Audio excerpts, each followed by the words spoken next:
Well, at 5, lots of weather impacts this weekend, including ice, heavy rain, and snow. I'll have your forecast.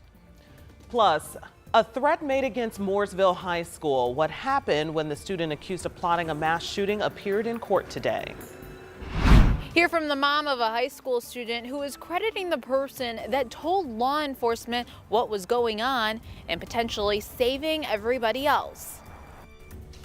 Pitching their budget for next year. The Republicans' plans over at the State House for the way money is spent in 2026. Live from Indy, you're watching 13 News.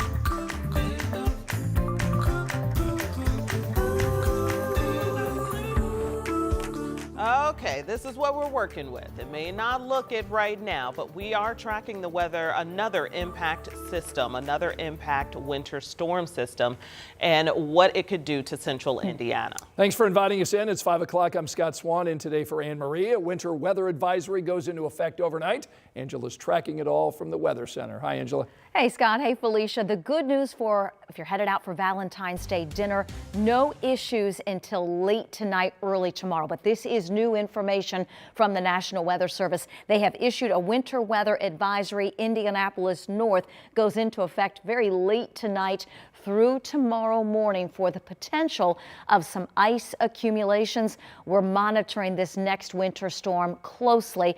Right now, no issues. The morning sunshine, as expected, has given way to a fair amount of cloud cover over central Indiana, and you can see it here. Morse Reservoir at 30, Noblesville with clouds 33, Greensburg now with clouds 32, cloudy and 30 in Connorsville. But radar is clear close to home. Headed out for Valentine's Day dinner, there will be some flurries possible after 9 p.m., so don't be surprised if you see a few of those. It'll be after midnight that we have that threat of some ice developing and causing issues. As I mentioned, radar is clear across the state of Indiana, and really you have to go back far into western Illinois into the St. Louis area to find any of this reaching the ground, but it eventually will. So between now and 9 p.m., a few flurries develop, especially north. Here comes the threat of some ice late tonight and early tomorrow morning before changing over to heavy rain. There is lots to cover in the weekend forecast. I'll do that in a few minutes.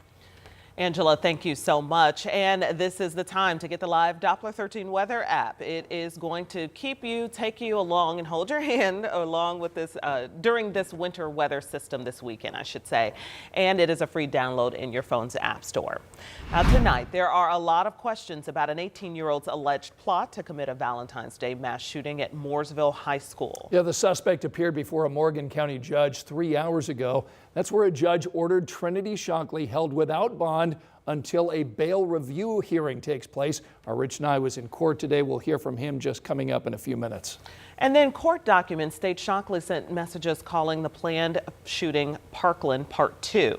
And that's because today marks 7 years since the mass shooting in Parkland, Florida. And as they've done in the past, students at a Florida middle school formed this giant heart to remember all those victims. That shooting back on February 14th of 2018 ended with the deaths of 17 students and faculty members at Marjory Stoneman Douglas High School. And those who survived have pushed for change across the country.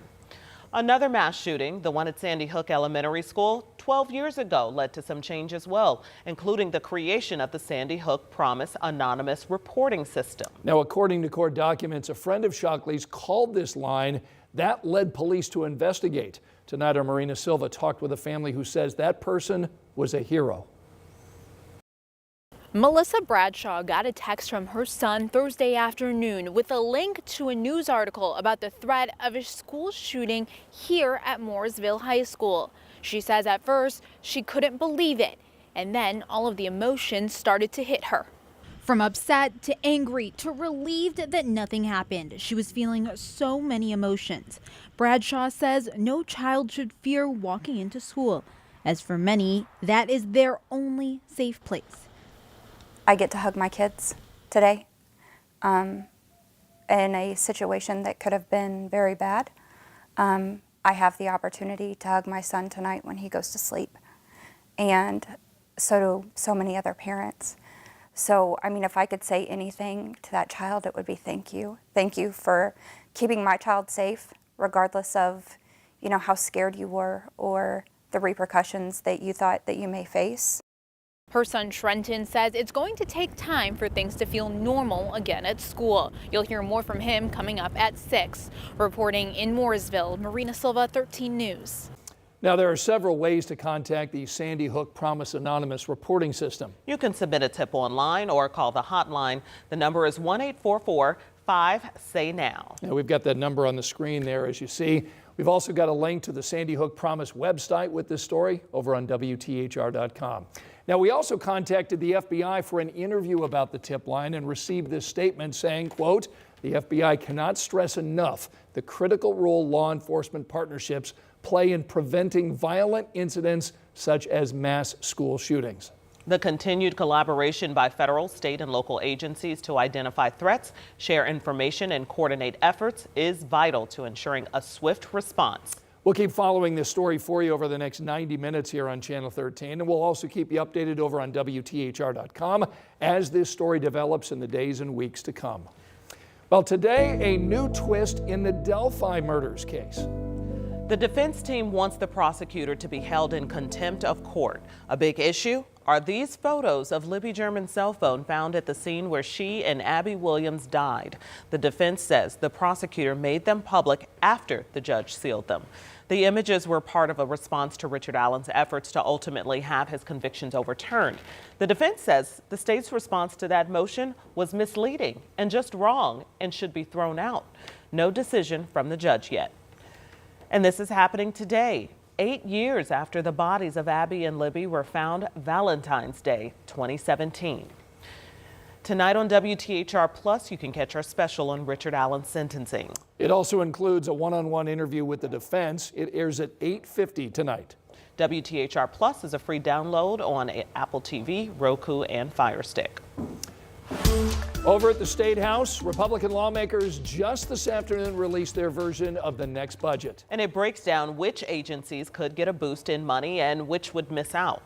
13 News State House reporter Emily Longnecker is live at the State House with the numbers and then how they will impact everything from education to public safety. Emily, we know you've been looking into this.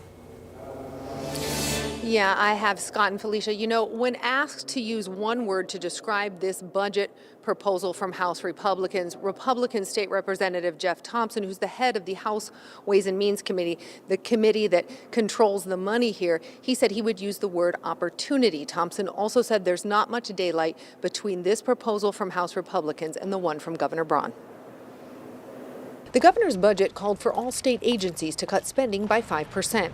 This budget proposal from House Republicans does that too, except to the Department of Children's Services and the Department of Correction. When it comes to the three biggest line items in the budget, education, Medicaid, and higher education, according to this proposal from House Republicans, spending on education for grades K through 12 will go up 2% each year over the next 2 years. That money will include textbook fees and curriculum materials. But with inflation, will that increase be enough? You can manage like the governor plans to manage by looking at how do we spend our money the most efficiently. And some schools, if they attract more students, will get a lot more money. In terms of higher education, this budget proposal does not include new money for capital projects at the state's public universities, but there is money for maintenance for buildings that already exist.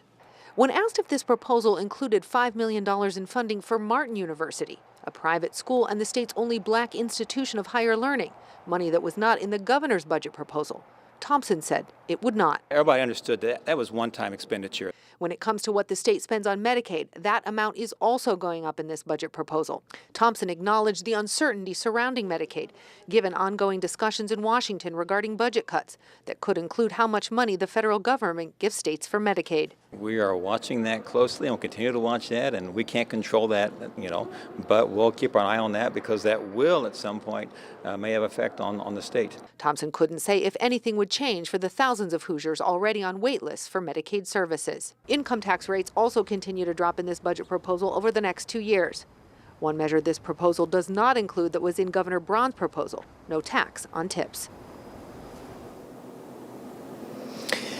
And lawmakers on the House Ways and Means Committee will get a look at this budget proposal on Monday. Then on Tuesday, House Democrats are expected to unveil a proposal of what they would like to see in this next budget. So you can probably expect some amendments from them to this proposal. Then, of course, the Senate, when it gets there, can always make the changes that they would like to see. All that to say, this is far from over. At the Indiana State House, Emily Loniger, 13 News. All right, Emily, and you can watch our in-depth coverage of the stories making news at the State House on Crossroads Politics. This airs at 10 a.m. on Sundays and on demand anytime on WTHR+. Today, IndyCar drivers spread some love over at Riley Hospital for Children. And it's all to celebrate 100 days out from this year's Indianapolis 500. IMS President Doug Bowles, along with several drivers, met with patients and their parents. They played games, joined them in some crafts. The 109th Indy 500 is Sunday, May 25th.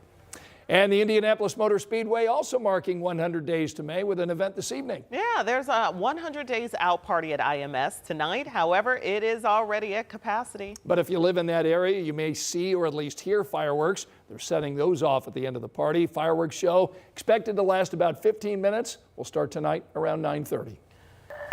Well, we have heard your complaints about the problems at the U.S. Postal Service hub in Indianapolis. And now we are finally getting a look at the packages piling up inside. We'll share that video with you tonight at 5:30. But first at 5, a step toward ending the war in Ukraine. The moves made by some of our country's top leaders overseas today.